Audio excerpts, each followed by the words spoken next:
अस्सलाम वालेकुम څنګه له خیر خیریت مرګرو ټیک ټاک یي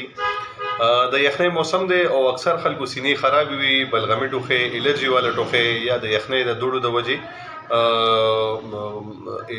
چې کوم د روټین کم ټوخي وي او هغه سره سینه خوږیږي یا د ټوخي سره سینې د اډو کې بریخ کوي یا د مازیګر د بعد چې سټیم نور پروزي یخوالي شروع شي او ټوخي اٹیکو کې یا د سار موز ټایم کې نور خاطو پورې چې کوم ټوخي اٹیک کوي نو دغه لپاره په هومیوپیتیک یو پوټنسي دا ریومکس نوم باندې دا ریومکس 200 طاقت کې واخلي 10 قطرې یو کپ وو کې درې ټایم اچوي ان شاء الله فاقه برا شي د خیر سینه بم کلیر شي بلغم بم ختم شي الرجی بم کنټرول شي د خیر والسلام